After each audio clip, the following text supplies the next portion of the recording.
নবী আমার বলেন, উম্মত শোনো,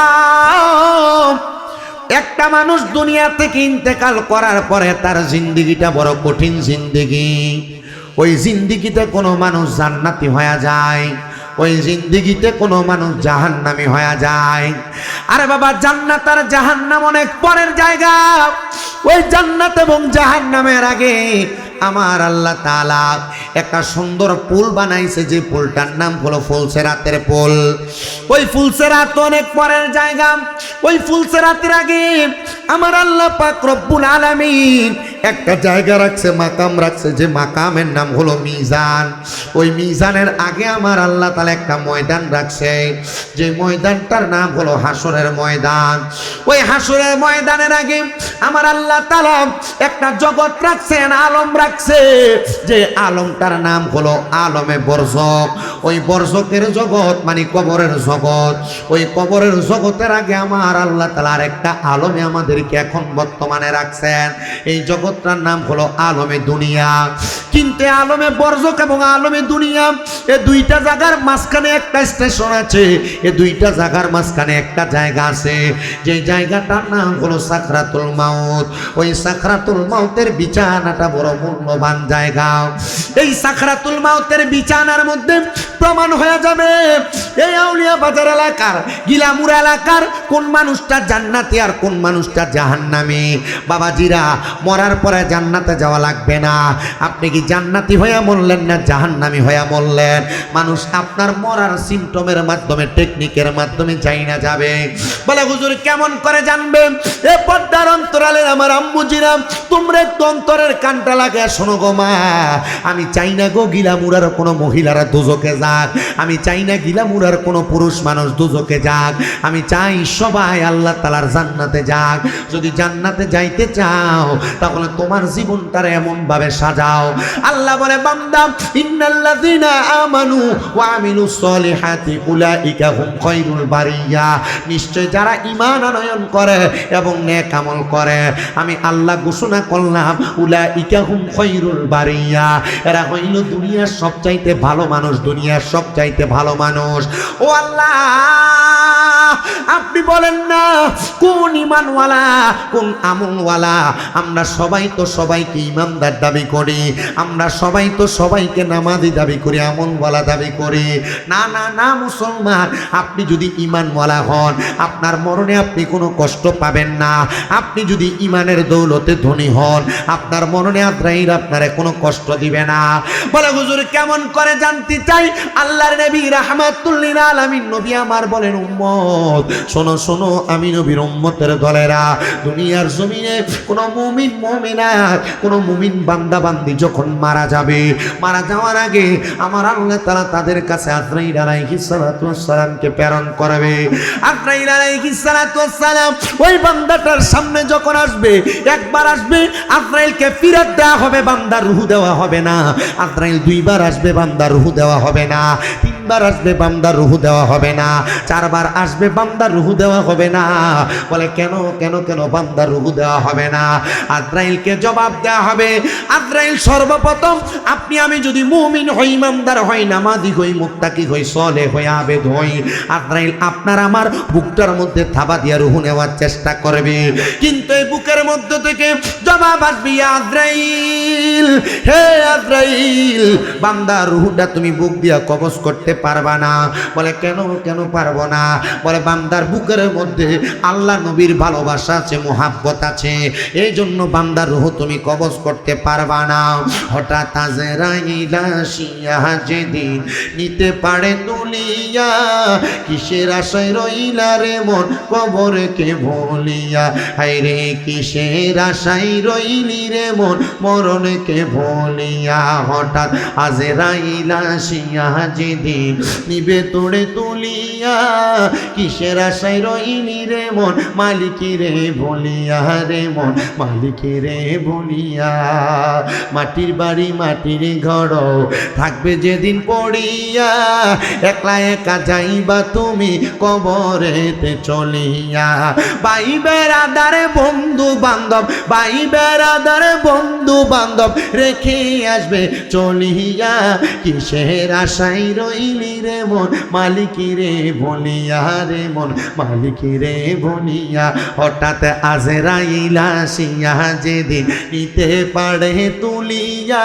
কিসের আশায় রইলি রে মন মালিকি রে বলিয়া রে মন মালিকি রে বলিয়া বন্ধু বান্ধব আছে যত জানা যায় আসিবে তত গো বন্ধু বান্ধব আছে যত জানা যায় আসিবে তত গো আইরে চারিজনে চার কান্দে লইয়া দিবে কবরে নামাইয়া বলেন চারিজনে চার কান্দে লইয়া রাখবে কবরে নামাইয়া কিসের আশাই রইলি রে মন মালিকি রে বলিয়া রে মন মালিকি রে বলিয়া হঠাৎ আজরাইল আসিয়া তোরে নিতে পারে তুলিয়া কিসের আশায় রইলি রে মন মালিকি রে বলিয়া রে মন মালিকি রে বলিয়া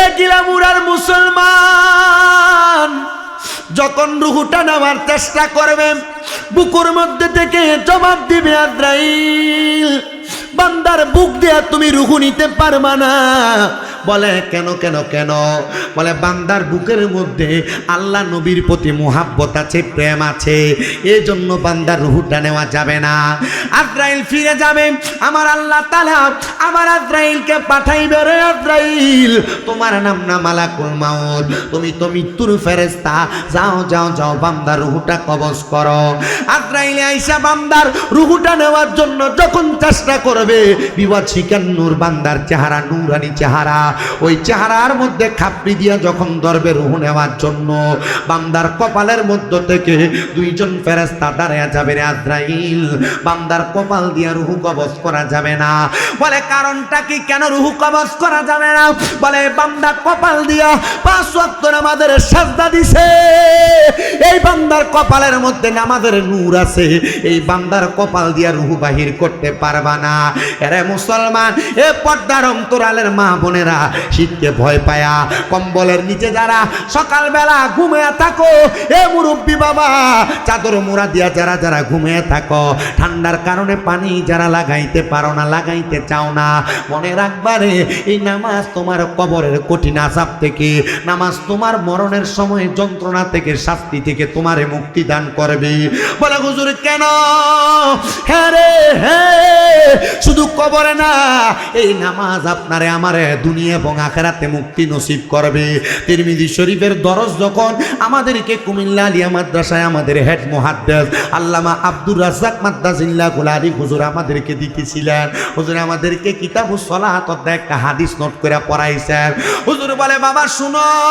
দুনিয়াতে আল্লাহ তাআলা বান্দার উপর যে 5 ওয়াক্ত নামাজকে ফরজ করেছেন এই 5 ওয়াক্ত নামাজ যদি আল্লাহর কোনো বান্দা ছেড়ে দেয় তাহলে ওই বান্দাটার 5টা ক্ষতি দুনিয়াতে হবে এ পর্দার অন্তরালের মা তুমি ঘুমায় ঘুমায় ফজর কাটিয়া দাও এ বাবা জোহরের নামাজটা কাজের ব্যস্ততায় কাটিয়া দাও আসরের নামাজ খেলাধুলার ব্যস্ততায় কাটিয়া দাও মাগরিবের নামাজ বন্ধু বান্ধবের সাথে ঘোরাফেরায় কাটিয়া দাও এশারের নামাজটা ঘুমের ঘরে কাটিয়া দাও রে মুসলমান না না না শোনো শোনো শোনো একটা মানুষ যদি ফজরের নামাজ ছাইরা দেয় ওই মানুষটার চেহারা যত সুন্দর হোক আল্লাহ তাআলা তার চেহারার মধ্য থেকে নূর কাইরা নেয় মানুষটার চেহারার মধ্যে কোনো নূর থাকে না নূর থাকে না এ বাবা এই জন্য সবার কাছে করো জোরে আবদার ফজরের নামাজ ছাইরো না নামাজ যদি ছেড়ে দাও তাহলে চেহারার নূর কমে যাবে নবী আমার বলে 2 নাম্বার কোন মানুষ যদি জোহরের নামাজ ছেড়ে দেয় তাহলে ওই মানুষটার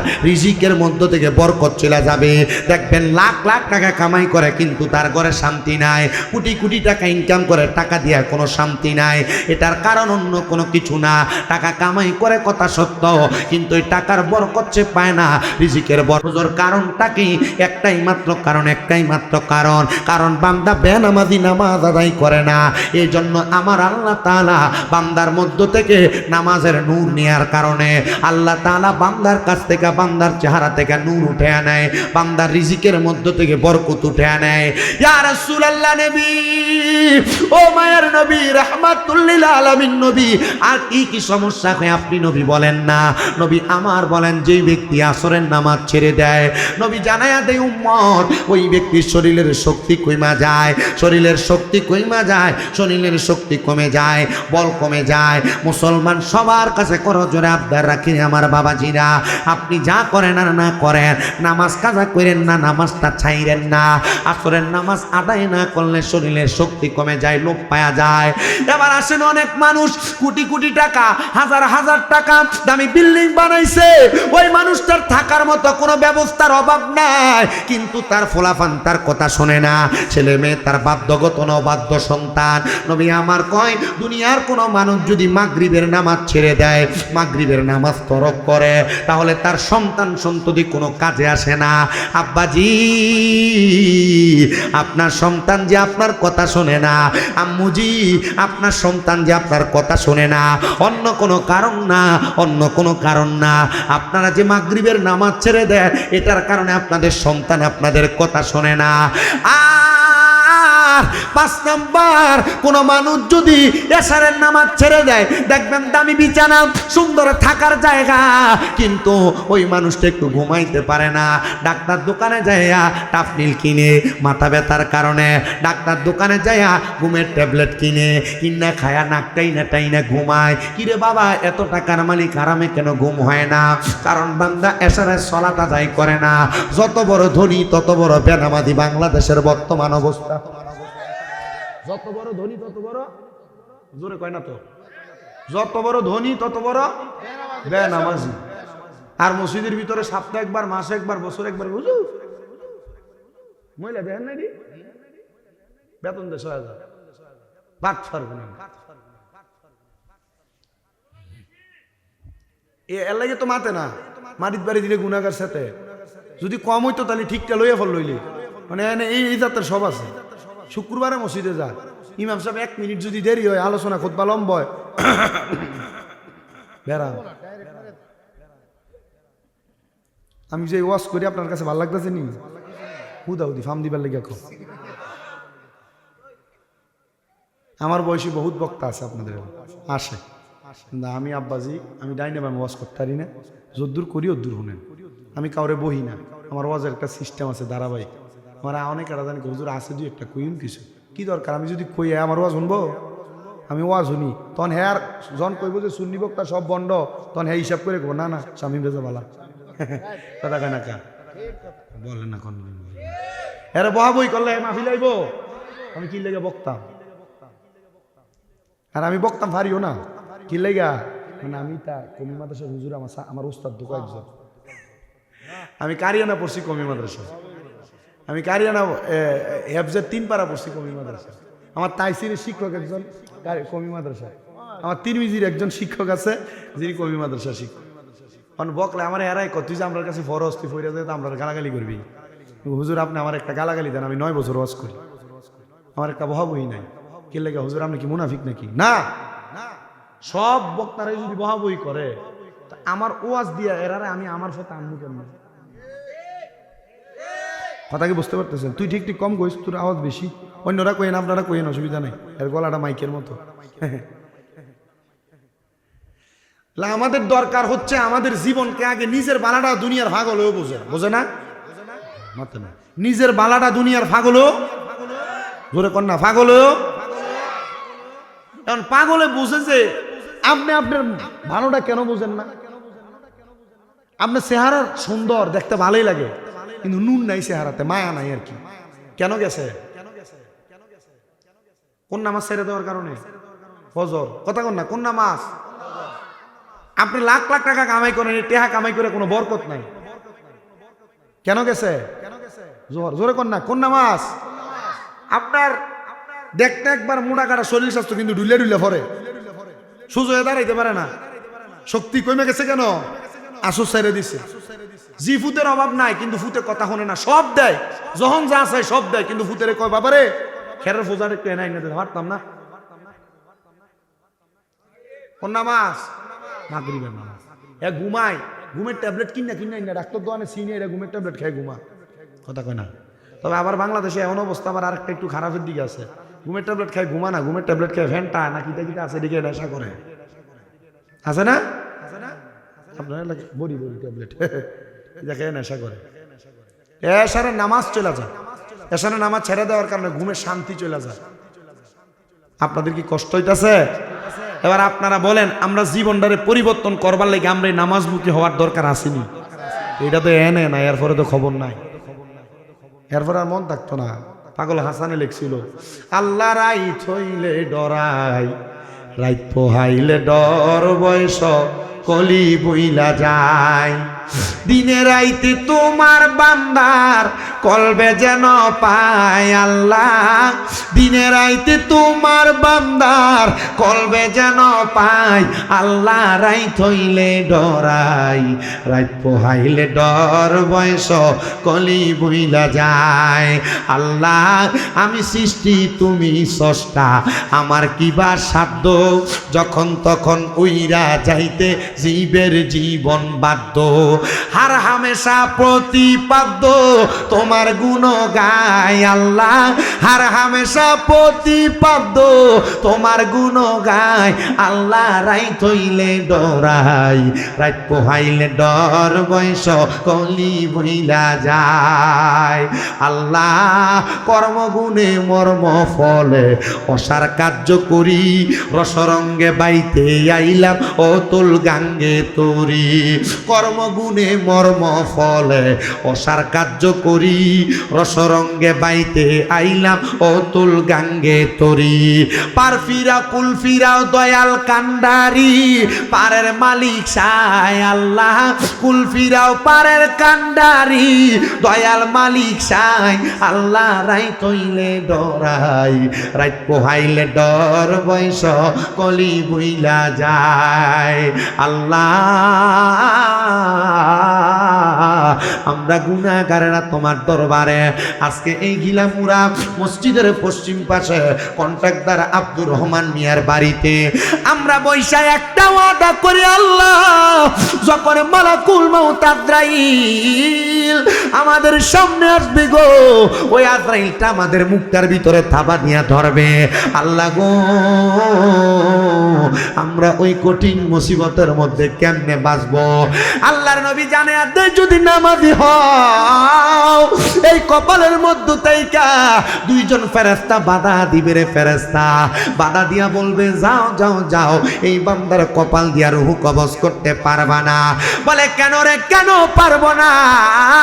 বলে বান্দা এই কপাল দিয়া 5 ওয়াক্ত নামাজের সাজদা দিছে, এই জন্য বান্দার কপাল দিয়া রূহ কবজ করা যাবে না। আজরাইল দ্বিতীয়বারের মতো ফিরে যাবেন। আজরাইল যখন ফিরে যাবে রে বাবা, এবার আজরাইল আলাইহিস সালাতু ওয়াস সালাম আল্লাহর হুকুম পেয়ে আবার আগমন করবে বান্দার কাছে। এবার আইসা বান্দার ডান বাহু বরাবর হামলা করবে। এ মুরব্বী বাবা, এ যুবক ভাই, এ পর্দার অন্তরালের মা, আজরাইলের ভয়ঙ্কর চেহারা দেইখা বিছানাতে প্রস্রাব পায়খানা করে দেওয়ার মতো অবস্থা তৈরি হয়ে যাবে। কিন্তু আজরাইল যখন আইসা কোন ইমানদার বান্দার ডান দিক দিয়ে হামলা করব, ওই বান্দার ডান দিক থেকে 2টা ফেরেশতা জবাব দিব, রে আজরাইল আলাইহিস সালাতু ওয়াস সালাম, বান্দার রূহ তুমি কবজ ডান দিক দিয়ে কবজ করতে পারবা না। বলে কেন গো? বলে বান্দার ডান হাত দিয়ে বান্দা দান করেছে, বান্দা সদকা করেছে, এই জন্য বান্দার ডান দিক দিয়ে বান্দার রূহ কবজ করা যাবে না। আজরাইল তৃতীয়বারের মতো আবার ফিরে যাবে, আল্লাহর হুকুম পেয়ে 4র্থবার আবার আগমন করবে। আরে আজরাইলকে ফিরিয়ে দেওয়ার সাধ্য আছে এমন কোন মায়ের পুত্র দুনিয়াতে নাই, কিন্তু ইমানদার হইতে পারলে দুনিয়ার কোন মানুষ আজরাইলকে ফিরিয়ে দেওয়া লাগবে না। রহমতের ফেরেশতারা ইমানদার বান্দার রূহটা কবজ করার সময়, তার রূহটা কবজ করার সময় কষ্ট দেওয়া থেকে আজরাইলকে বিরত রাখবে।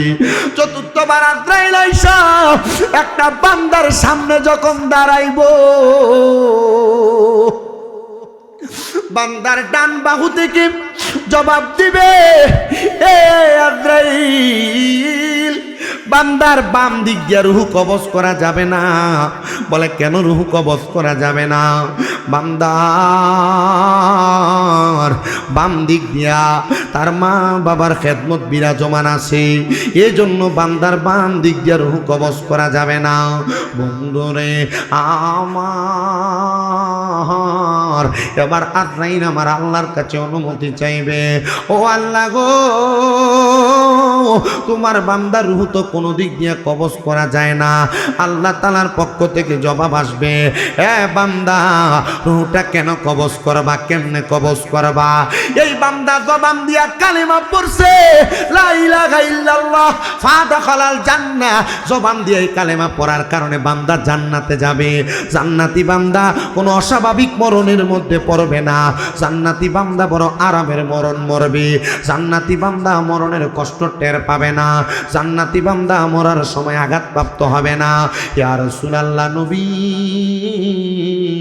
কেমনে মরবে এবার আপনি বলেন না?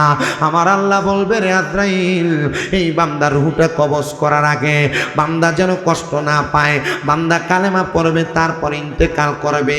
আল্লাহ রূহ কেমনে কবজ করব? বলে কষ্ট দেওয়া যাবে না, বান্দাটার সামনে দাঁড়াইবা, বান্দা কিছুক্ষণ পরে তার ইমানের কালেমা পড়বে, ওই কালেমা পড়ার সময় মুখে দিয়া বাতাস বের হবে, ওই বাতাসের মাধ্যমে বান্দার রূহটা কবজ করবা।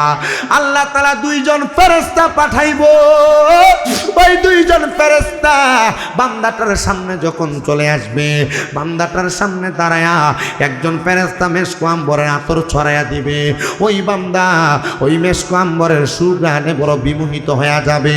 আরেকজন ফেরেশতা জান্নাতের একটা তুফা আপেল নিয়ে হাজির হবে, যেই তুফাটার মধ্যে, আপেলটার মধ্যে কালেমা তৈয়বা লেখা থাকবে। ওই বান্দা ওই আপেলের দিকে তাকায়া তাকায়া পড়বে কালিমে তৈয়বা লা ইলাহা ইল্লাল্লাহ সাল্লাল্লাহু আলাইহি ওয়াসাল্লাম। জবান খুলে জোরে জোরে বলেন না আল্লাহু আকবার। আমার মরণের কত দিন বাকি আমি জানিলাম না গো আল্লাহ, মরণের কত দিন বাকি, আমরার মরণের কত দিন বাকি আমি জানিলাম না গো আল্লাহ, মরণের কত দিন বাকি। হঠাৎ আজরাইল আসিয়া যেই দিন হস্তে দিবা ধরি, তখন আমার মন পাখি করবে লুকা চুরি আমি জানিলাম না গো আল্লাহ, মরণের কত দিন বাকি, আমরার মরণের কত দিন বাকি আমি জানিলাম না গো আল্লাহ, মরণের কত দিন বাকি।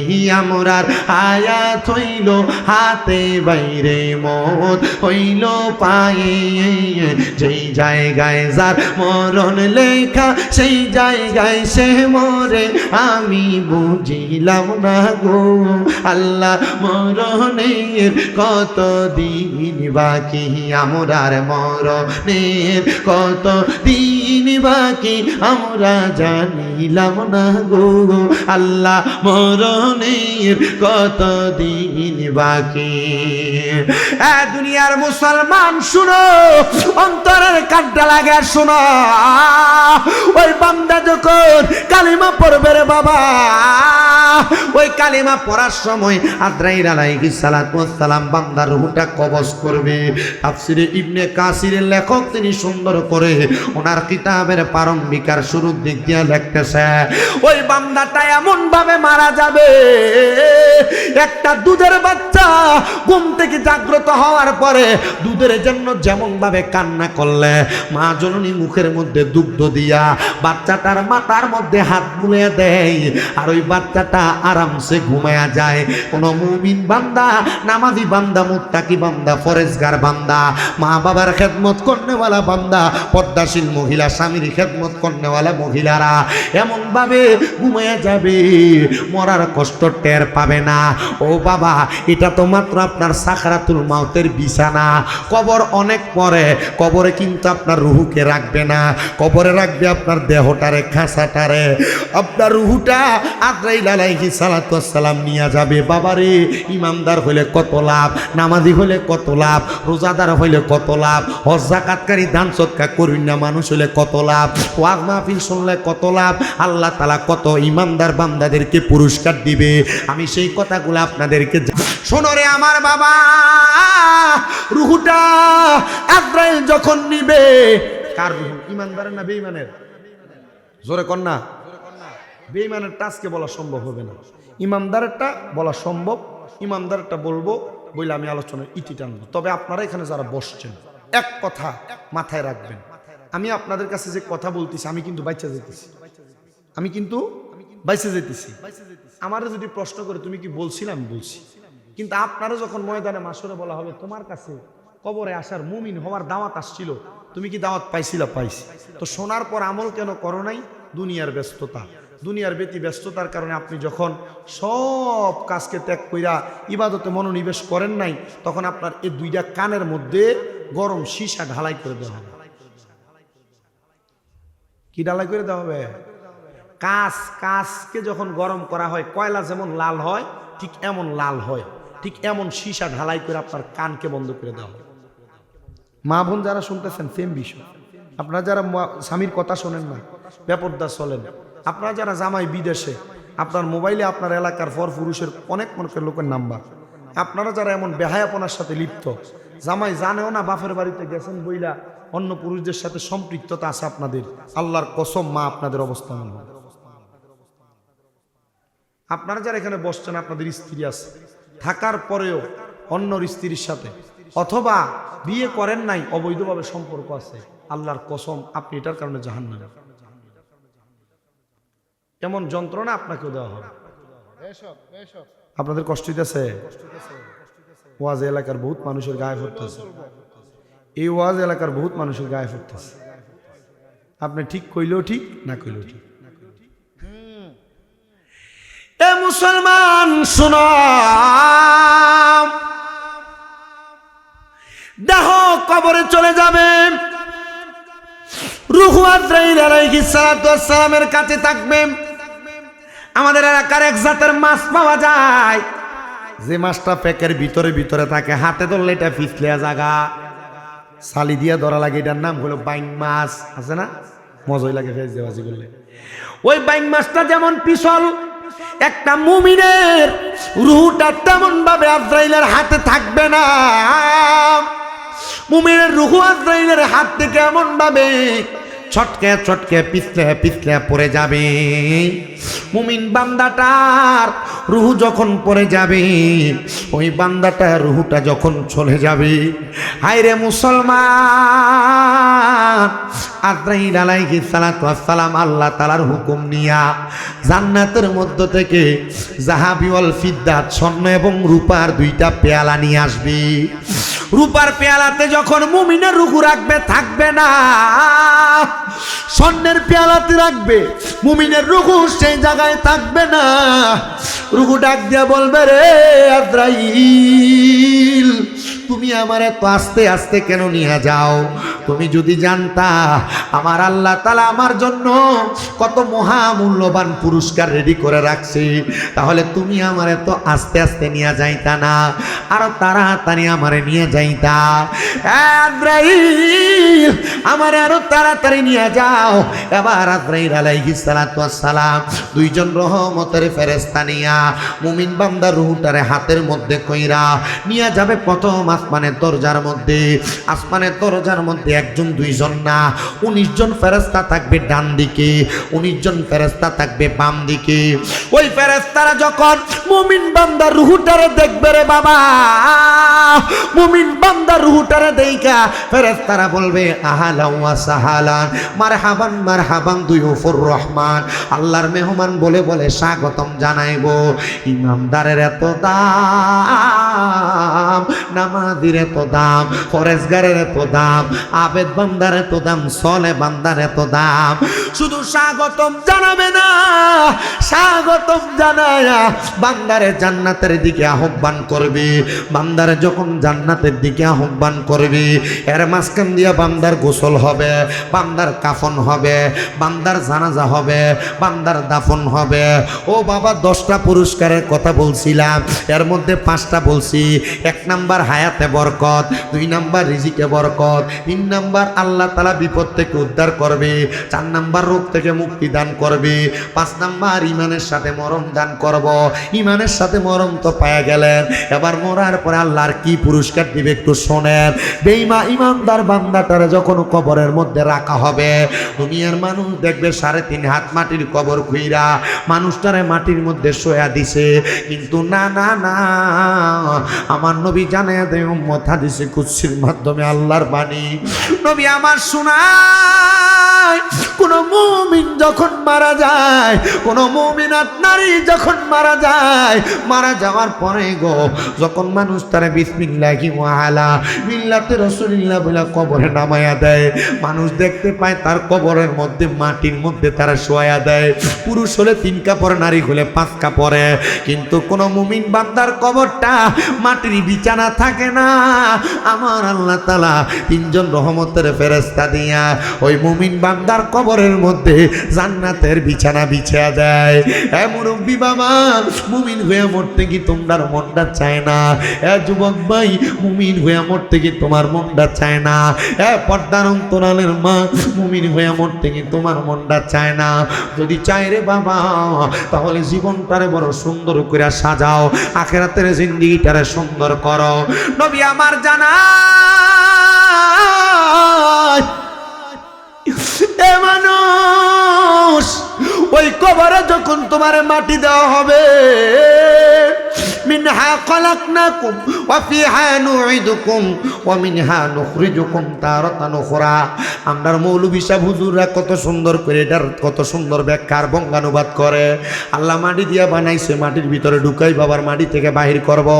জিগাও সুফার হুজুর রে, হুজুর এই আয়াতের কোন জায়গার ভিতরে মাটির কথাটা আসেনি। মিনহা খলাকনাকুম, ইহা হতে তৈরি, ওয়া ফিহা নুঈদুকুম, ইহার ভিতরে প্রবেশ করানো হবে, ওয়া মিনহা নুখরিজুকুম তারাতান উখরা, আবার ইহা থেকে বাহির করব। ইহা কোনটা? মিনহা, ইহা জমির দ্বারা আয়াতের আগের অংশে মাটির কথা বলছে। মারহাবা কয় না তো, আর জোরে কোন না। এ মুসলমান বান্দাটারে যখন মাটি দেওয়া হবে রে, লাইট দেন কবরে, ভিতরে কোন লাইট দেয়? মোমবাতি। তুমি এনে আসো কেন বারবার? নতুন নাকি ক্যামেরাম্যান? বয়ে বেটা থাক, এটা এমনি লাইন লাগাই দিয়ে থাকলে তো এটা সাউন্ড লাগে না বারবার, জানি তো সমস্যা। এ বাবা, কবরে কোনো লাইট দেওয়া হয় না? হয়। মোমবাতি দেওয়া হয় না? দেওয়া হয় না। এ শুনো, কোনো কিছুই দেওয়া হয় না, কিন্তু ওই বান্দার কবরটারে আমার আল্লাহ তাআলা 7 নাম্বার একটা পুরস্কার দেয়। 7 নাম্বার ওই পুরস্কারটার অন্য কোনো কিছু না, ওই পুরস্কারটা হলো ওই বান্দার চেহারার মধ্য দিয়া, বান্দা যে 5 ওয়াক্ত নামাজি ছিল, আমার আল্লাহ তাআলা এই বান্দাটা 5 ওয়াক্ত নামাজ পড়ার আগে যে উজুটা করছে, বান্দার মুখটা ধৌত করেছে, ওই বান্দার কপালের মধ্যে আল্লাহ নামাজের একটা প্রজ্বলিত নূর জ্বালায়া দেয়, নূর জ্বালায়া দেয়। বান্দার কবর আলোকিত হয়ে যায়। জানেন রে বাবা, আমরা সবাই তো জানি কবরে 3 প্রশ্ন, মান রাব্বুকা ওয়া মান দীনুকা ওয়া মান হাযা রাসূলুকা ওয়া মান নাবিয়ুকা। এ বাবা শোনো শোনো শোনো শোনো, সবার জন্য কবরে প্রশ্নের জবাব না, সবার জন্য কবরে প্রশ্নের জবাব না। বান্দা যখন কবরে যাবে, ওই বান্দার কবরে মুনকার নাকির সম্মানিত 2 জন ফেরেশতা আগমন করবে। ওই ফেরেশতাগুলো আগমন কইরা দেখবে বান্দার কবরটা আলোকিত দেখা যায়, বান্দার চেহারার মধ্যে নামাজের নূর দেখা যায়। ওই বান্দার চেহারা নূর দেইকা ফেরেশতারা বুঝে যাবে এটা মুমিনের কবর, এটা ইমানদারের কবর। ইমানদার সওয়ালের জবাব দেওয়া লাগবে না, ডাইরেক্ট বান্দাটারে হাসরের ময়দানে উপস্থিত করা হবে। এ বাবা, এটা 8 নাম্বার পুরস্কার রে, 8 নাম্বার পুরস্কার। বান্দা হাসরের ময়দানটা চক্ষু বন্ধ করে পার হবে। বান্দার সামনে মিজান, বান্দা মিজানের পাল্লায় পার পায়া যাবে। বান্দার সামনে ফুলসেরাত, বান্দা বিসমিল্লাহ বলে তার কদমটা রাখবে, আলহামদুলিল্লাহ বলে তার কদমটা উঠাইবে। বান্দা তাকে দেখবে, বান্দা ফুলসেরাত অটোমেটিক পার হয়, সেটা বান্দার 9 নাম্বার পুরস্কার। আর 10 নাম্বার, জান্নাতের ফেরেশতারা জান্নাতের দরজার মধ্যে দাঁড়ায়া দাঁড়ায়া ডাক দিবে, এ আল্লাহর মেহমান আসেন, স্বাগতম, জান্নাতের মধ্যে আপনারা স্বাগতম। বান্দারা জান্নাতের দিকে আহ্বান করতে থাকবে। বন্ধুরে আমার, বান্দারে যখন স্বাগতম জানাইব, এবার সাহাবায়ে কেরাম আমার নবীর দিকে তাকায় তাকায় কান্দে। মসজিদে নববী আমার নবীর সামনে 70 মতান্তরে 72 জন আহলে সুফার সদস্যরা বসে থাকতো। সাহাবীরা কান্দে আর কয়, নবী গো, আমার আল্লাহ যে বান্দার জান্নাত প্রদান করব, জান্নাতটা কেমন আপনি একটাবার বলেন না। নবী আমার শিখে দেয়, ওই জান্নাত বড় সুন্দর। নবী গো, কেমন সুন্দর?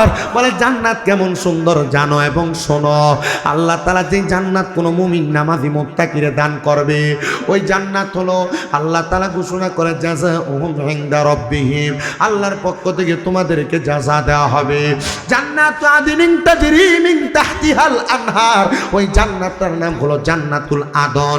এত সুন্দর জান্নাত, তাহতিহাল আনহার, ওই জান্নাতের নিচে দিয়ে আমার আল্লাহ একটা নহর প্রবাহিত করবে, নহর। ও বন্ধু, ওই জান্নাতে কতদিন থাকবে একটাবার কি মনে প্রশ্ন জাগে না? কয় হে হে হে, আল্লাহ জানায় দেয় খালিদিনা ফিহা আবাদা, বান্দা জান্নাতে চিরস্থায়ী বাসিন্দা হয়ে থাকবে, বান্দা বের হতে চাইবে না। আল্লাহ আপনি বলেন না ওই জান্নাতে কারা কারা থাকবে? আল্লাহ জানায় দেয় বান্দা ওই জান্নাতে তারা থাকবে রাদিয়াল্লাহু আনহুম ওয়া রাদু আন, যারা আমার আল্লাহর প্রতি সন্তুষ্ট, আমার আল্লাহ যাদের প্রতি সন্তুষ্ট তারাই ওই জান্নাতের মধ্যে থাকবে। আল্লাহ কারা আপনার প্রতি সন্তুষ্ট? আল্লাহ জানায় দেয় যালিকা লিমান খাশিয়া রব্বা, আমি আল্লাহকে সবচাইতে বেশি ভয় করে যারা তারা। এ বাবা, আল্লাহরে যারা ভয় করে তারা কখনো নামাজ ছাড়ে না। আল্লাহকে যারা ভয় করে তারা কখনো হারাম খায় না, সুদ খায় না, ঘুষ খায় না, পরের হক মাইরা মাইরা খায় না। আল্লাহকে যারা ভয় করে ওই মহিলারা বেপরদা চলে না, স্বামী ছাড়া পরপুরুষের সাথে কথা বলে না। বন্ধু, যদি আল্লাহ তাআলার সেই জান্নাত পর্যন্ত পৌঁছাইতে চাও, তাহলে তুমি আল্লাহরে ভয় করো। আল্লাহরে ভয় কইরা জীবনটারে সুন্দর কইরা সাজাও, দেখবা তোমার জীবন সুন্দর, দুনিয়া সুন্দর, কবর সুন্দর, হাসর সুন্দর, মিজান সুন্দর, ফুলসিরাত সুন্দর, জান্নাত পর্যন্ত যাইবা বড় সুন্দরভাবে। কিন্তু একটা মজার জায়গা আমি আপনাদেরকে শোনাই, শোনেন। আল্লাহ তাআলা জান্নাতের নিচে দিয়ে একটা নদী প্রবাহিত করছেন। ওই নদীটা কিন্তু দুনিয়ার কোনো স্বাভাবিক নদীর মতো না। ইয়া রাসূলুল্লাহ, কেমন নদী? এই মাসটার নাম হয়তো আপনারা সবাই জানেন, রজব মাস।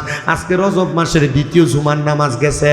রজব মাসের 26 তারিখ দিবাগত রাত্রে আমার আপনার নবী মুহাম্মদুর রাসূলুল্লাহ সাল্লাল্লাহু আলাইহি ওয়াসাল্লাম নবীজি মেরাজে গমন করেছেন।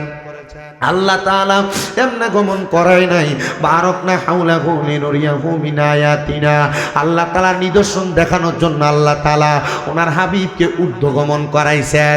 এ বাবা, এই রজব মাসের নামে জান্নাতের যে নদী আছে ওই নদীটার নাম হলো রজব নদী।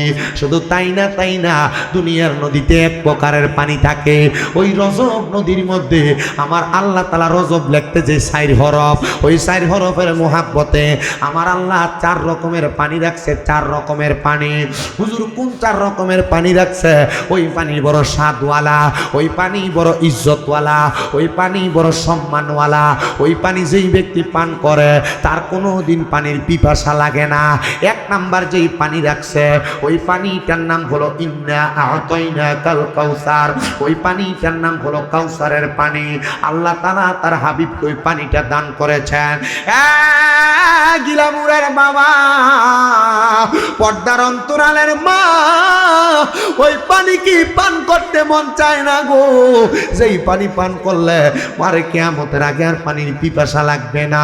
সাহাবায়ে কেরাম কয় নবী গো, ওই পানি কারা পান করবে? কয় যাদের মধ্যে আল্লাহ এবং রাসূলের ভালোবাসা আছে।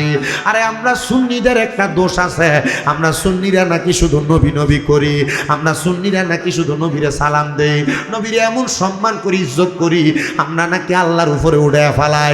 এ বেআক্কেল জানে না আল্লাহর উপর ওঠে না। আল্লাহ নিজেই কইছেন ওয়ারাফান আলাকা যিকরাক, আল্লাহ ওনার হাবিবের সম্মান জিকির সম্মান বাড়াইছে। আমরা শুধু দাঁড়ায়া সালাম দিলে না, আমরা যদি ফায়ের নিচে 10টা বাঁশ বাইন্ধেও সালাম দেই, আমরার গুনাহ হবে না, শিরক হবে না, বেদাত হবে না। যারা বেদাতের ফতোয়া লাগায় এরা নির্বোধ, এরা বোকা, এরা বোঝে না। তবে তাদের সঙ্গে দ্বন্দ্বে যাইও না, মারামারিতে যাইও না, কাটাকাটিতে যাইও না। যে বুঝতে চায় তারা বোঝানো যায়, যে বুঝছেও বোঝে না এটারে বোঝানো যায় না। আমাদের হুজুররা আমরা যখন প্রথম মাদ্রাসা আলিমে দরজ দেয়, আমরা দেখলে আমরা মালানা কইয়া ডাকতো মালানা, আমরা বড় খুশি হয়ে যাইতাম। মালানা কইতো হুজুর, মালানা যে কইতো তা আমরা খুশি হয়ে যেতাম। যখন আলিমে পড়ি ফার্স্ট ইয়ারে হুজুর গেলে মালানা দাঁড়া, হাসি দিতাম। একদিন 2 দিন 3 দিন হুজুর এসে গেছে, মালানা কইলে যে হাসস বুঝজুতি গীতা কইছি। আমরা খেয়াল করতাম, আমরা মনে করতাম ওই মাওলানাই কয়। আমি কইছি না হুজুর বুঝছি না, তোরে যে মালানা কইছি মা অর্থ না, লা অর্থ না, না অর্থ না, মানে নাই তোরার ভিতরে কিছু নেই। কি ডাকতো? মালানা। এ হুজুর যখন কামিল পরীক্ষা দিই তখন ডাক দিছে মাওলানা। যখন কামিল পরীক্ষা দিই তখন কি ডাক দিছে? মাওলানা। আমি কইছি হুজুর 7 বছর আগে মাওলানা কইছিলেন, আজকে মাওলানা কইলেন। আজকে মাওলানা হয় না তোমার? এর আগে কি না কিচ্ছু না, কিন্তু ওয়াজ করি আসছি পরীক্ষা দেওয়ার পর থেকে হুজুর। এর আগে কিছুই না। ওই যখন কামিল পরীক্ষা দিই তখন মাওলানা কই ডাক দিছে। তার মানে তখন কিছু আইছে ভিতরে, হুজুরা জানছে, হুজুরা বুঝছে। আপনারা কত ওলামায়ে কেরাম এটা জানেনি, তবু মোল্লাটা ভালোটাই ফেরত দিব। এটা শুধু খাইয়া গিয়ে ঘাটটা মুড়া করছে, এইটা মোল্লা না। মোল্লা আল্লাহ রসুলের সম্মান তাজিম ইজ্জত বোঝে না। এইটা মোল্লারা তুমি খাবাও, ফেট বড় করো, কাম হইতো না। বুঝছো? মোল্লা দেখলে পাগল হন যেত না, কথা কয় না হন যাব। মোল্লা বুঝছেন, মোল্লার উপর ইয়াকিন বালা রাখতে হবে। এ মোল্লার নবীর প্রতি তাজিমের ইজ্জত কেমন করে এটাও বুঝতে হবে, কথা কয় না খা, ঠিক আছে না? আর আমরা তো মাশাআল্লাহ হুজুর আপনি এই কথা কোন হুজুর এই কথা কয়, এবারও তো হুজুর কি সুন্দর দাড়ি, কি সুন্দর পাঞ্জাবি, কি সুন্দর টুপি, দাড়ি আর পাঞ্জাবি আর টুপি দিয়ে হুজুর না। নোয়াখালীর এক বেটি সুন্দরী নানি, সুন্দরী এক নাতনি আছে, এলাকার ফলাফান সব পাগলি মেয়ের লেগে। আপনার কষ্ট আছে কোনো? উদাহরণটা কি দেয় একটু শোন। সুন্দরী নাতিন যে এলাকার সব ফলাফান পাগল। এখন এক ফলা চিন্তা করলো কেমনি নাতিনদারে বিয়া করি, একটা বুদ্ধি তো টহে বের করতে হবো। দাদির লগে খাতিল করে চাই নাতিনদারে নিয়ে বিয়া করন যায়। সুযোগ বুঝা দাদির কাছে দেখো, দাদি গো বুড়া মানুষ চলতে ফিরতে পারো না, তুমি যদি তোমার কামের লোক হিসাবে আমার রাহো, আমি তোমার কাজ কামড়ে আগে দিতাম, হুজুর ফানি টানি টাইনা দিতাম। দাদিকে আমি নিজেই তো চলতাম পারি না, টেহা পয়সা নাই, পরে বেতন দেবো কেমনে? না তোমার আমার খুব ভাল লাগে, মুরব্বী মানুষ, তোমার খেদমত করলে মনে হয় আল্লাহ আমার কিছু দিব। তুমি যদি আচ্ছা ঠিক আছে, তাহলে তুমি যেহেতু বিনা পয়সায় আমার খেদমত করবা, করো। তো তুমি যে খেদমত করবা, তোমার নাম তো আমি জানি না, আমার দরকার লাগলে আমি তোরা কেমনে ডাক দিব? দাদি কেমনে কইতাম শরমের কথা, আমার নাম হইল নাতিন জামাই। নাম কি জামাই? কি জামাই? আচ্ছা কোন মানুষের নাম কি নাতিন জামাই? না, পরিচয় দিছে ফোংনা মানুষ তো নাতিন জামাই। একদিন 2 দিন করে 2 সপ্তাহ দাদির খেদমত করতেছে, এর ভিতরে দাদির নাতিন যেটা এটা লগে লাইন করে নিয়েছে। 2 সপ্তাহ পরে নাতিন হলে ভাগ্য জাগা দাদির কয় দাদি গো তোমার নাতিনটা রইলে যাই গে, তাই আমি ভালো পাই। বলছে না তুই ফোনটার কাছে বিয়ে দিতাম না, তুই দুষ্ট মানুষ, বিয়াদন যেত না, তুই 15 দিনে আমার নাতিনের লগে লাইন করে লইছিস। কয় তুমি মানলো তোমার নাতিন আমার লগে যাইবো, না হইলেও যাইবো। তুই যাবি? কহ যামো। নাতিন নিলে ভাগ্যা জায়গা বেরি কহ হারে এই নাতিন নিলে ভাগ্যা গেলে তার মা বাপের কাছে কি জবাব দিমু? ডাক দিয়ে ওই এলাকার মানুষ শোনো, আমার নাতিন জামাই আমার নাতিন নিলে ভাগ্যা জায়গা। মানছে বিশুন দিয়া দূর বেডি, তোর নাতিন নিলে ভাগতো না, তোরে লয়ে নি ভাগতো, নাতিন জামাই তো নাতিন নিলে ভাগবো। কাহারে এটা তো নাতিন জামাই, এটা তার নামে না। এমন নামের বহুত হুজুর আছে, তোমার ইমান লয়ে জায়গা তুমি টেরো ভাও না। নাতিন জামাই নামক হুজুর মোল্লা আছে, নাতিন জামাই শালি দাড়ি টুপি পাঞ্জাবি ভাগরি দেখলে কি সুন্দর। নজরুল ইসলাম মাইজভান্ডারি সাদকপুরি একটা শান গাইছিল, শুধু টুপি দাড়ি পাগড়ি দ্বারা হয় না মুসলমান, আল্লাহর নূরে নবী পয়দা কোরআনে প্রমাণ, দেখো হুব্বে রাসূল ইমানের মূল হাদিসে প্রমাণ। ওরে দয়াল নবীজির প্রেমে কান্দে নাজার প্রাণ, বলেন দয়াল নবীজির প্রেমে কান্দে নাজার প্রাণ, হাইরে টুপি দাড়ি পাগড়ি দ্বারা হয় না মুসলমান, বলেন টুপি দাড়ি পাগড়ি দ্বারা মান, বলো আল্লাহর নূরে নবী পয়দা কোরআনে প্রমাণ, বলো আল্লাহর নূরে নবী পয়দা কোরআনে প্রমাণ, হুব্বে রাসূল ইমানের মূল হাদিসে প্রমাণ, বলেন হুব্বে রাসূল ইমানের মূল হাদিসে প্রমাণ। সাবধান, সতর্ক। তো আমি আপনাদেরকে যে কথাটা বোঝানোর চেষ্টা করেছিলাম, জান্নাতের নদী 1 নাম্বার পানিটার নাম কাউসারের পানি। কথা কন না, কির পানি? আল্লাহ এবং নবীর প্রতি ঈমান যদি তাজা থাকে তাহলে তুমি মুমিন। আল্লামা রেজভী সাহেব হুজুর কেবলা একটা কথা বলে দিয়ে গিয়েছিলেন, সুন্নিদের যেই পরিমাণ ঈমান আছে, সুন্নিরা যদি বাতিল ফেরকাদের মতো আমল করত তাহলে সুন্নিরা জান্নাতি হয়ে যাইত। আবার বাতিলদের যেমন আমল আছে আখলাক আছে, এরা যদি সুন্নিদের মতো নবীর প্রতি ঈমানটা তাজা থাকত তাহলে তারাও জান্নাতে চইলা যাইত। এ বাবা, ঈমান শুধু ঠিক রাখলে চলবে না। আমাদেরকে মাদ্রাসায় ক্লাস 9 মধ্যে একটা প্রশ্ন সুন্দর করে পড়াইছিল আকায়েদের মধ্যে, মা বাইনাল ফারকু ওয়াল ঈমান ওয়াল আমল, ঈমান এবং আমলের পার্থক্য বর্ণনা করো। বাইতুল মুকাররম মসজিদের প্রথম সুন্নি ইমাম আল্লামা আমিনুল ইহসান রহমতুল্লাহ আলাইহি, উনি ঈমান এবং আমলের একটা সংজ্ঞা দিয়েছিলেন। উনি ঈমান এবং আমলকে একটা মানুষের পেট আর পিঠের সাথে তুলনা করছে। একটা মানুষের পিঠ না থাকলে মানুষ যেমন ভাবে সোজা হয়ে দাঁড়াইতে পারবে না, একটা মানুষের পেট না থাকলে মানুষ যেমন ভাবে আনাখানা বাঁচবে না, ঠিক তেমন ভাবে পেট না থাকলে পিঠের দাম নাই, পিঠ না থাকলে পেটের দাম নাই, ঈমান না থাকলে আমলের দাম নাই, আমল না থাকলে ঈমানের দাম নাই। আমরা এমন মুসলমান হব, ঈমান যেন ঠিক থাকে, পরিপূর্ণ থাকে, আমল যেন পরিপূর্ণ থাকে। ঈমান আমল দিয়া যদি জীবন সাজাইতে পারি, আমাদের জিন্দেগিটা বড় সুন্দর হবে, আমাদের কবরের জিন্দেগিটা বড় ভালো হবে। নবী আমার বলেন, শুনো, ওই জান্নাতের নদীর মধ্যে আরেকটা পানি আছে, যেই পানিটার নাম হলো সারাবাম তাহুরা। ওই পানিটা হলো পবিত্র পানি। সাহাবায়ে কেরাম বলে, নবীজি ওই পানিটা কারা পান করবে? আপনি নবী একবার বলেন না। নবী আমার বলেন, উম্মত, ওই পানিটা পান করবে তারা যারা কোনোদিন নেশা করে নাই, যারা কোনোদিন মাদক সেবন করে নাই। এলাকার কত যুবক নষ্ট হয়ে যায়, এলাকার কত সংসার নষ্ট হয়ে যায় শুধু একমাত্র নেশার কারণে। এলাকার কলগুলা থায় না, চুরি করে লইয়া জাগা। নেশা করবার লাগে যখন নেশা করার টেহাড়া থায় না, নেশা করার জন্য মাথার মধ্যে বেড়া উঠতে জাগা, তখন মানুষের বাড়ি বাড়ি কল দিয়ে চুরি করে লইয়া যায়। আপনারা কোন এমন খাচ্চর মার্কা নেশা করো সমাজে আছে না নাই? আছে ও? আর আপনার এলাকাতে এটা বেশি থাকার কথা, লগে দিয়ে তো তার কানাডা। কালকে যখন এই নেশার ওয়াজ করতেছি, ওই মাদলা, এই মাদলা এলাকাটা হইলো ধরেন এমন, এদিকেও বর্ডার এদিকেও বর্ডার, মাঝখান দিয়ে এমন ফেটের মতো বাড়িছে, এই জায়গাটা হইলো মাদলা গ্রাম। আমি যখন এই নেশার ওয়াজ করি, সভাপতি সাহেব এলাকার সাবেক মেম্বার আর প্রধান অতিথি এলাকার বর্তমান মেম্বার, এরা হুজুর আপনি কেমনে বুঝলেন এই এলাকার ওয়াজটা যেটা লাগবে? আল্লাহ, আব্বাজি যারা নেশা করে, যারা কি করে, আমরা যে আস্তে কথা কন না, কি করে? যারা নেশা করে, মনে রাখবেন রাহমাতুল্লিল আলামিন নবী কয় 3 টাইমে 3 ব্যক্তির ঈমান থাকে না। কয় টাইমে? 3 টাইমে 3 ব্যক্তির ঈমান থাকে না। এর মধ্যে 1 নাম্বার যেটা, এটা হইল নেশাখোর। নেশাখোর যখন নেশা করে তখন তার ঈমান থাকে না। কেন থাকে না? কারণ নেশা করার কারণে তার ঈমান চলে যায়, কারণ তার কাছ থেকে ফেরেশতা চলে যায়, ঈমানও চলে যায়। যতক্ষণ সে কালেমা না পড়ে ততক্ষণ তার ঈমান ফিরে আসে না। আর আপনার কাছে কি মনে হয় যে এটা নেশা করে, এটা পরবর্তীতে আবার কলমা পড়ে? এমন নমাজে তো পড়ে না, কলমা পড়ে কোন সময়?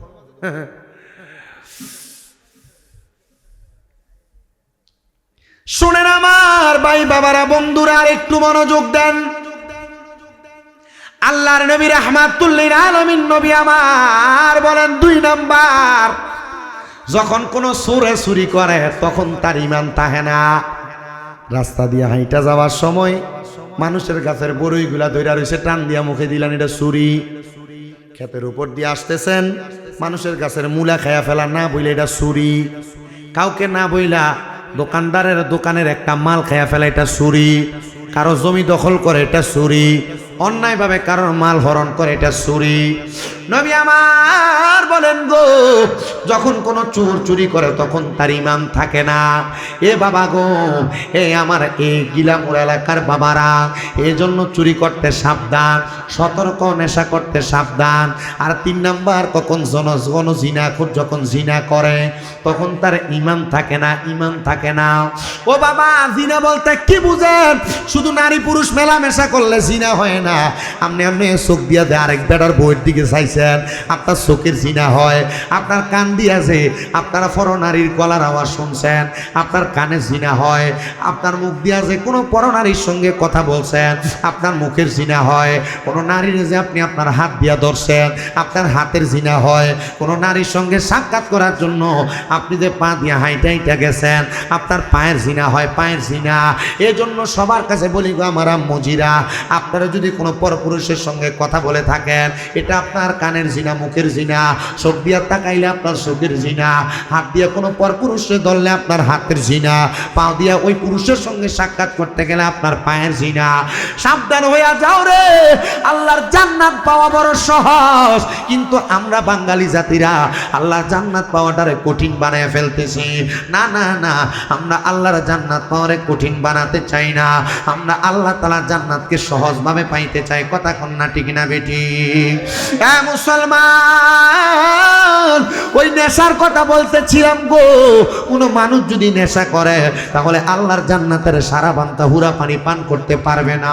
3 নাম্বার, জান্নাতের লাবান মানে দুধ। ইয়া রাসূলুল্লাহ, জান্নাতের দুধ কে পান করবে আপনি বলেন না?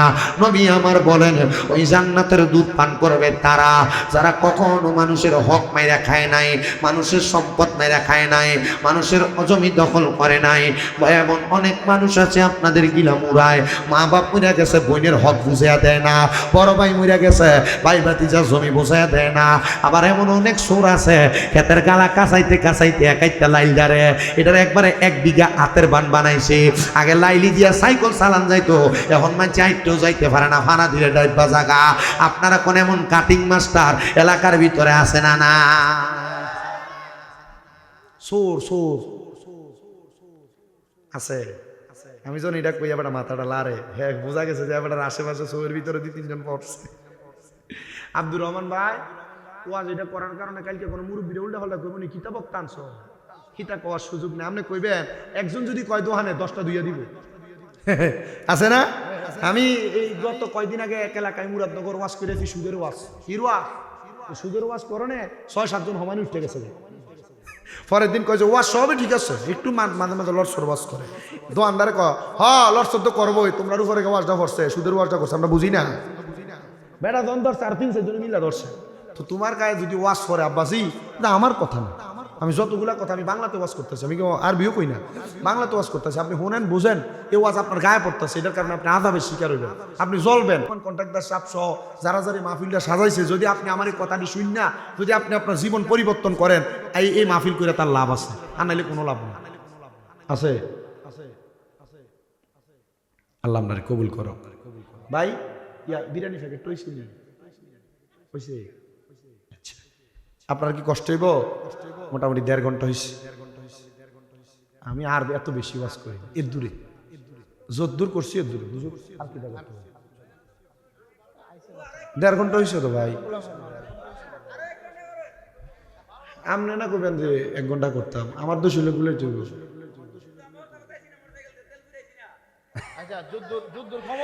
আমি আপনাদেরকে কথা বলি শুনেন, গাড়িতে বয়ে থাকতে থাকতে এই মাথাটা বুড়া মানুষের মাথার থেকে খারাপ হয়ে গেছে।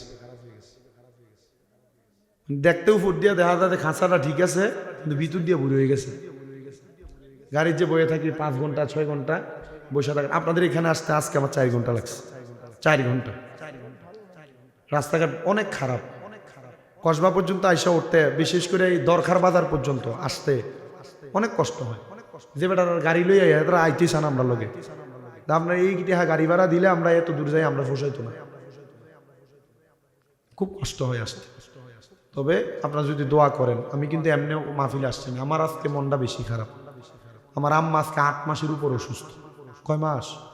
8 মাস। পিএলআইডি অপারেশন, মেরুদণ্ডের হাড়ের অপারেশন হয়েছে, হাঁটতে এখন অনেক কষ্ট হয়। আজকে সকালে যখন জুমার নামাজে যাইবার জন্য উঠছি, আমি আমার আম্মার রুমে যাই জিগাইতেছি কি তাকে কোনো সমস্যা আছে, আমার মা আমার দিকে চাই খাইন্দা দিছে।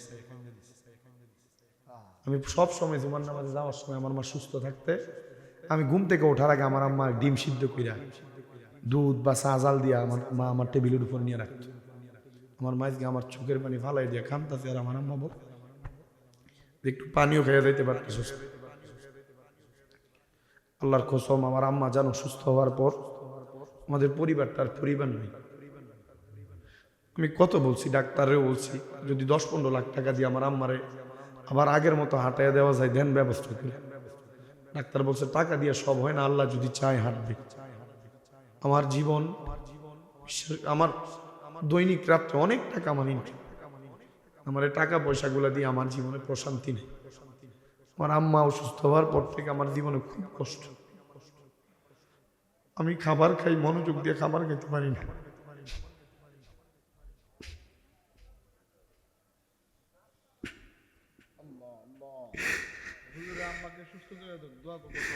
আমি আজকে ঘর থেকে বাইরে বসুন, আমার আম্মা প্রেচার দিয়ে ঠেস দিয়ে দিয়ে দরজা পর্যন্ত আসছে।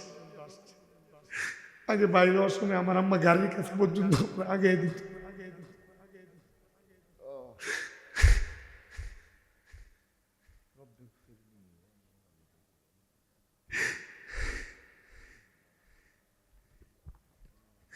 আল্লাহর কাছে কত বলছি, আল্লাহ আমাদের এমন কোন গোপন গুনার কারণে যদি আপনি আমার আম্মারে সুস্থ বানিয়ে দিয়ে থাকেন, আল্লাহ আপনার কাছে বারবার মাপ চাই, আপনি আমার মারে মাপ করে দেন। বড় অশান্তির জীবন কাটতেছে।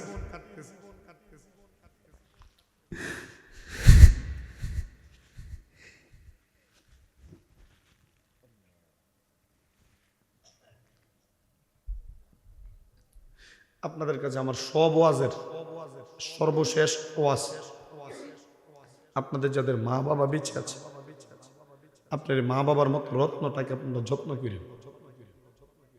আল্লাহর কসম, আমি কামেল পরীক্ষা দেব, আমি কুমিল্লা ইউনিভার্সিটি থেকে বাংলায় অনার্স করা, আমি আমার শিক্ষাগত যোগ্যতা দিয়ে ওয়াজ করি না। আমি মাদ্রাসায় যখন 6 বা 7 পড়ি, ওই সময় একটা ওয়াজে শুধু শুনছি, আম্মা আব্বার পায়ে চুমা দিলে আল্লাহর জান্নাতের চৌখাটে চুমা দেওয়ার সওয়াব পাওয়া যায়। আমি আমার মা বাপ ঘুমন্ত, বাতার বেড়ার ঘর আমাদের, আমি আইসা আমার মারে আমার বাপরে পায়ে চুমা দিছি। এরপর থেকে 2017 সালের পর থেকে আমি রানিং ওয়াজ, শুধু আমি বিশ্বাস করি আমার মা বাবা, আমার ওস্তাদদের দোয়ার বরকত আল্লাহ আমার বক্তা মানিয়েছে। খোদার কসম করে বলি, আপনি যদি আপনার মা বাবার মনে কষ্ট দেন, যদি ধমক দেন, গালিগালাজ করেন, বউয়ের কথা শুই না, আপনি যদি বাহির থেকে আইসে আপনার মা বাপরে ধমক দেন, আপনি কোটি টাকা ইনকাম করতে পারবেন, কোনো শান্তি পাবেন না। আর যদি কেউ এমন মা বাপরে কষ্ট দিয়ে থাকেন, ধমক দিয়ে থাকেন, আমি আপনাদের সব দেখেন একটা আওয়াজ নাই, কারণ সন্তানরা বুঝে আপনি কোটি কোটি টাকা কামাই করতেছেন। সন্তান এতটুকু আবদার আমি আপনার কাছে কইরা যাই, যদি কোনোদিন ধমক দিয়া থাকেন, মা বাবার সাথে ওষা গলায় কথা বইলা থাকেন, এখান থেকে বাড়িতে যে আগে মা বাবার পা গুলাতে ধরবেন, দুইটা বলবেন আম্মা আব্বা জীবন অনেক অন্যায় করছে, অনেক সন্তান আছে মা বাপটা আলাদা করে দিছে, জুদা করে দিছে, মা বাপরে ভাত খাওয়ায় না, আরে বাপ মা 6 জন 7 জন সন্তান জন্ম দিয়া এ বাপ মা 6 জন 7 জন একা খাওয়াইছে, আর তুমি ফুতের ঘরে তোমার বাপ তার আর মাটার খানাটা হয় না। যতক্ষণ পর্যন্ত আপনার মা বাবা আপনারে বলছে মাফ করে দিছি, ততক্ষণ পর্যন্ত মা বাবার পা ছেড়েন না।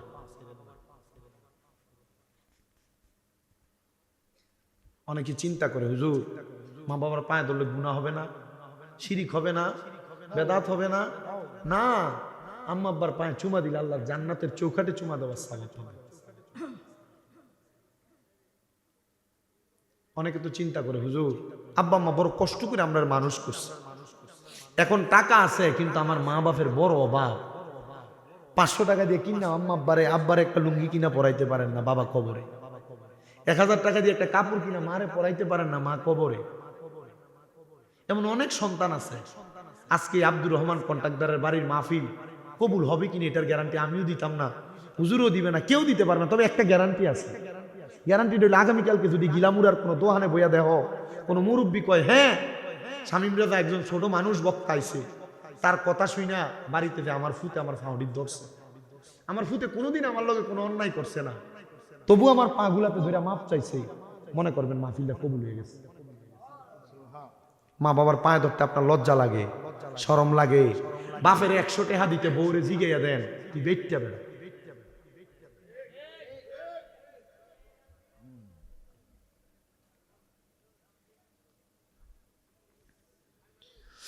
ওই মা বাবারে সন্তুষ্ট করা, নারাজ কইরো না। মা বাবার কলিজার মধ্যে আঘাত দিও না গো।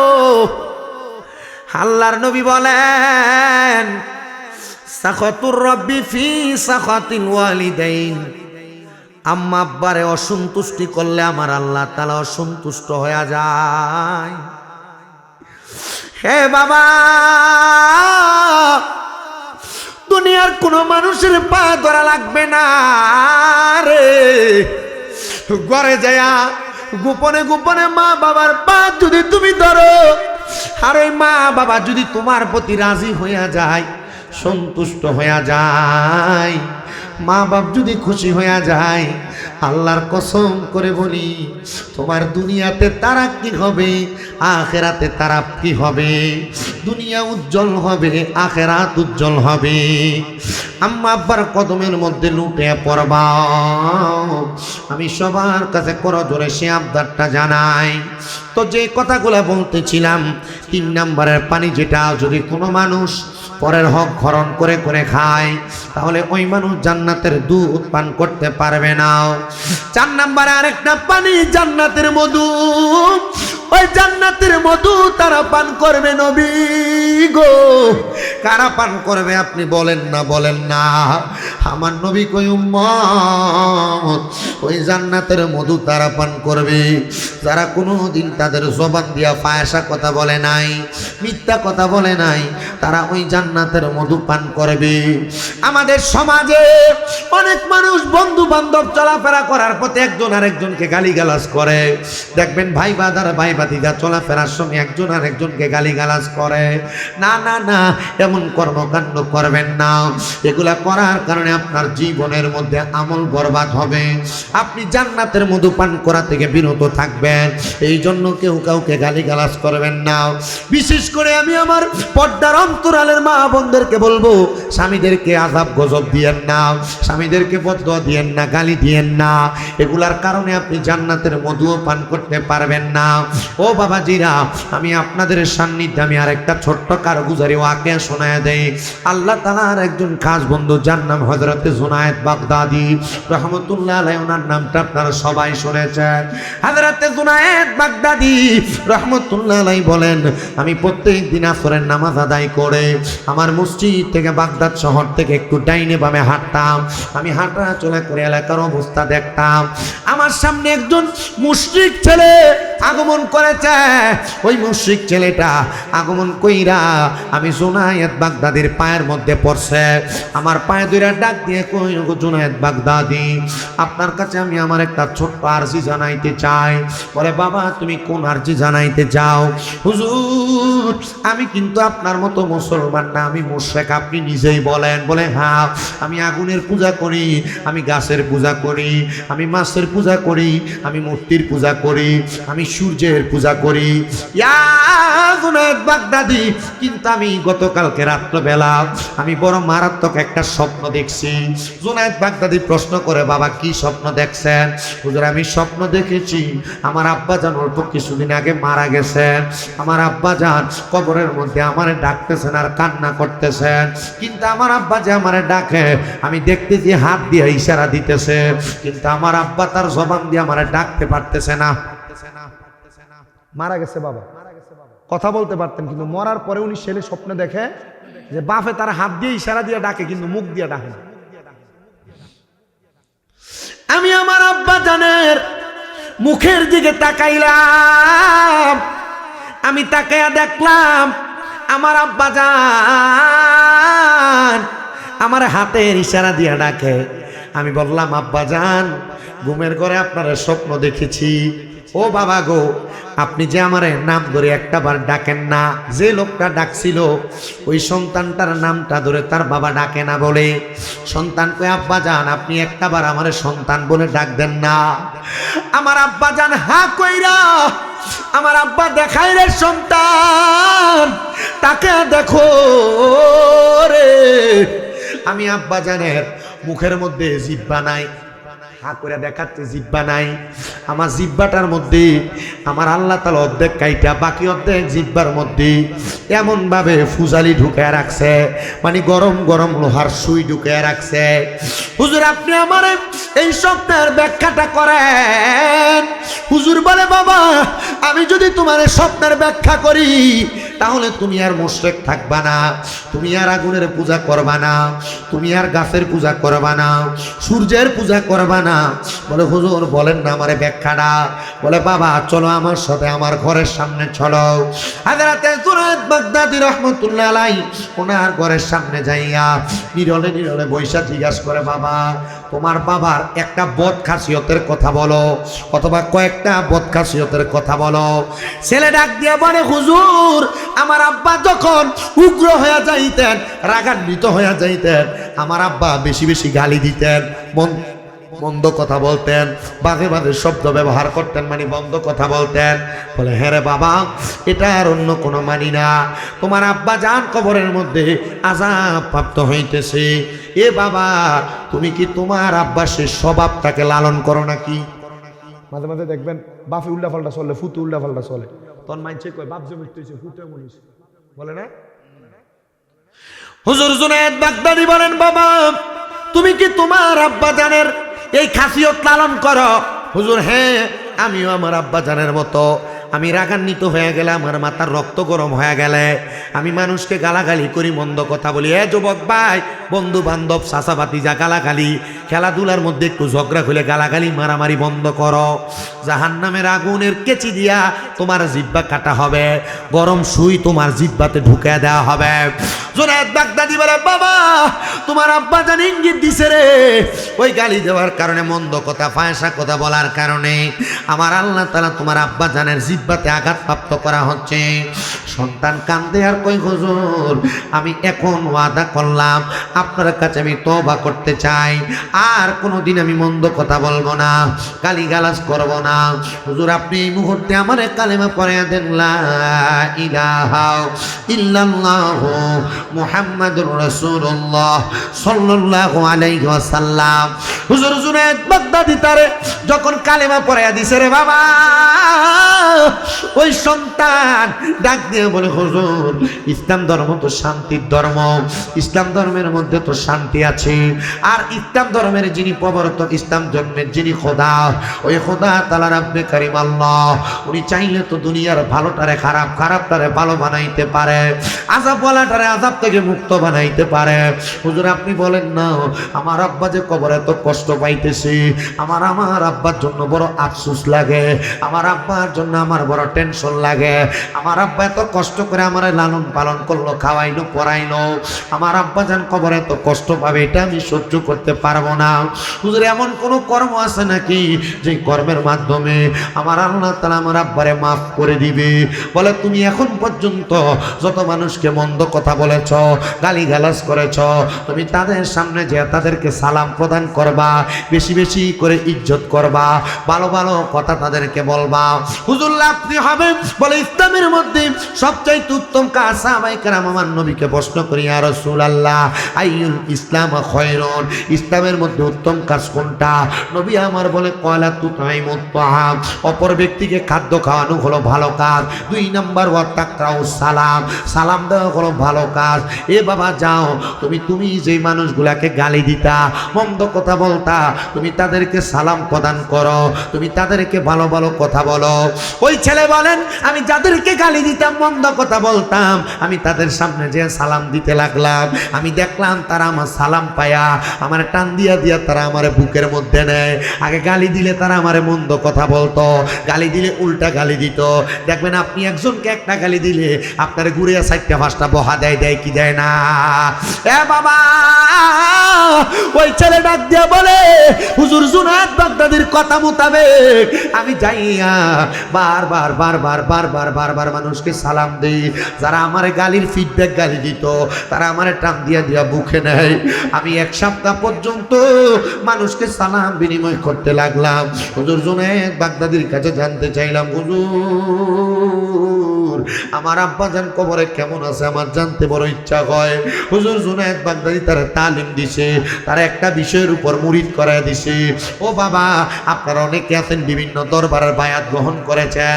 আমার হুজুর বলছে, হুজুর এলাকায় অনেক তরিকাপন্থী মানুষ আছে। ও বাবা, বায়াত গ্রহণ করা মানে শুধু মুরিদ হইয়া রাস্তায় রাস্তায় ঘুরা না, দরবারে টুপি মাথায় লাগানি না, দরবারে উরুসের সময় গরু ছাগল লইয়া যাওয়া না। মুরিদ হওয়ার মানে হইল আপনি আপনার পীরের কাছে হাত দিয়া বায়াত গ্রহণ করছেন, ওয়াদাবদ্ধ হয়েছেন। আপনার পীর বলছে নামাজ পড়বা, আপনি বলছেন পড়ব।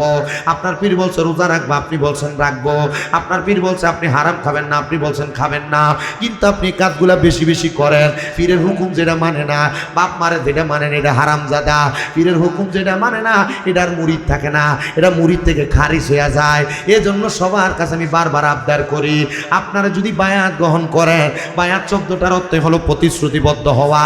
আপনার পীরের কাছে যে যে বিষয়ে বায়াত হয়েছেন, প্রতিশ্রুতিবদ্ধ হয়েছেন, ওইগুলো আপনি মানেন কিনা আপনি একটু দেখা লইয়েন। ও বাবা, হুজুর জুনায়েদ বাগদাদি বলে, আব্বাজি আসেন, আপনি আমার সামনে আসেন, আজকে আমি আপনারে মুরিদ করামো, মানে বায়াত করামো। উনি ওনারে বায়াত করায় দিলেন, মানে প্রতিশ্রুতি করায় দিলেন। আপনি বলেন 5 ওয়াক্ত নামাজের পাশাপাশি এখন থেকে ফজরের আগে আপনি তাহাজ্জুদ নামাজ পড়বেন। তাহাজ্জুদ নামাজ পড়বি বললাম, ওই সন্তান বলে, হুজুর আমি তাহাজ্জুদের নামাজ আদায় করব, কিন্তু আমার বাপটা কবরে কেমন আছে একবার বলেন না। বলে, আগে তাহাজ্জুদ পড়ে আসো, এরপর আব্বা কেমন আছে সেই উত্তর পাইয়া যাইবা। ওই সন্তান আগে ছিল মুশরিক, এখন হয়েছে মুসলমান। মুসলমান হওয়ার পরে মুমিন, মুমিন হওয়ার পরে কামেনে মোকাম্মেল। একটা মানুষ যখন মুরিদ হয়ে যায়, মুরিদ হওয়ার পর সঠিকভাবে আমলগুলা করে, তখন মানুষটা আর মুরিদ থাকে না, এটা কামেল মুরিদ হয়, কামেল। আবার কামেলের পরে মুরিদ হইয়া চোখ বন্ধ করলে যখন মক্কা মদিনা দেখে, তখন এটা কামেল থাইকা কামেলে মোকাম্মেল হয়ে যায়। আব্বাজি এখানে কত মানুষ আপনারা বসছেন, কামেল দূরের কথা, অনেক আছে এখনো বায়াত গ্রহণ করে নাই। মনে রাখবা বাবা, বায়াত গ্রহণ করলে দাম বাড়ে, সম্মান বাড়ে। আমাদের দরবার শরীফের যিনি মাশায়েখে আযম, আমাদের পীর সাহেব হুজুর কেবলা আমাদেরকে হুকুম করেছে, বাবা জানেরা, আপনারা যখন দুনিয়ার জমিনের মধ্যে বায়াত গ্রহণ করার আগের জীবন ছিল একরকম, বায়াত গ্রহণ করার পরে আপনার দাম আরো বাইরা যায়, সম্মান আরো বাইরা যায়। আমার পীর সাহেব হুজুর কেবলা বলছে সারা বাংলাদেশে আপনার যত ভক্ত আছে আপনি তাদেরকে বলে দিবেন তারা যেন দুনিয়ার জমিনের মধ্যে তাহাজ্জুদ নামাজ পড়ে। আমার যত ভক্ত আছে তারা আমার কাছে যায় আয়া যখন কয় হুজুর আমি আপনার ভক্ত, আমি কইয়া দেই আমার ভক্ত যে ব্যক্তি সেই ব্যক্তি সর্বপ্রথম 3 মাস টানা তাহাজ্জুদ পড়া লাগবো। খালি মুরিদ করে দেয় হিসাবটা, ফাইলেই মুরিদ, ফাইলেই মুরিদ।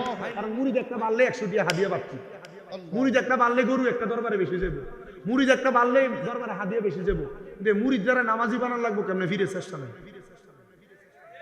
কথা বল। বহুত ফির আমার সৈয়দ দেয়া আছে, মুরিদ লয়ে বইয়া থাকে সামনে সিগারেট খায়। আমি বহুত ফির দেখি, বহুত ফির আছে উরুস মুবারক নাম দিছে বেরিয়ে দিয়ে গান কইরা না স্যার, এই শয়তান এটা ফির না।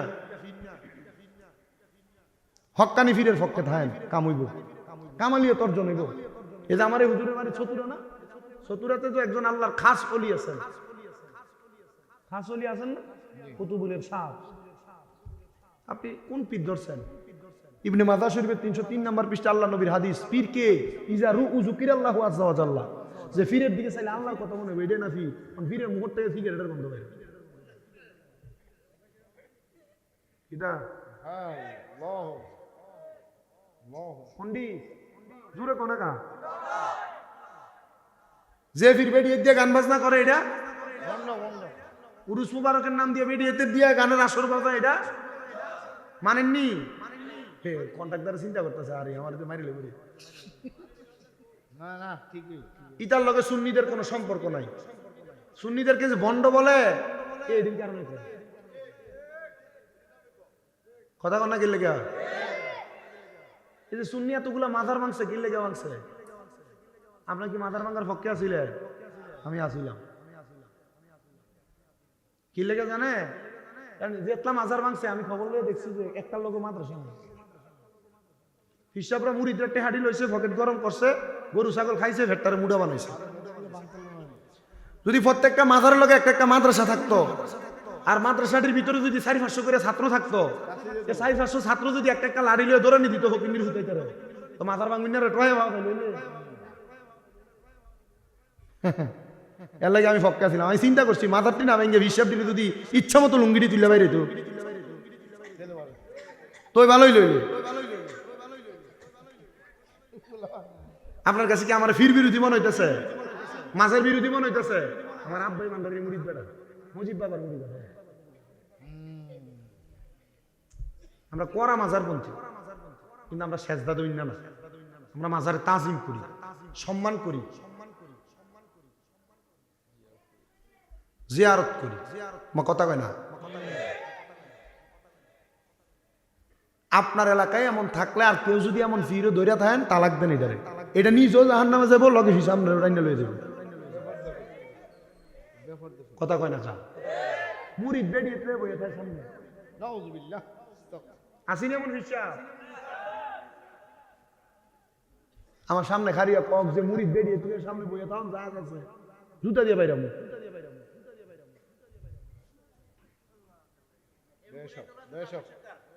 আর রাখ আপলা কইস না নাম কোন, আমি কেউ নাম কইছি? এডি এ অপকর্ম যেডি করে এডি গায়ে যায় করো, কথা কয় না? আপনার কি কষ্ট দিতেছে? আল্লাহ আমাদেরকে বোঝার তৌফিক দিক।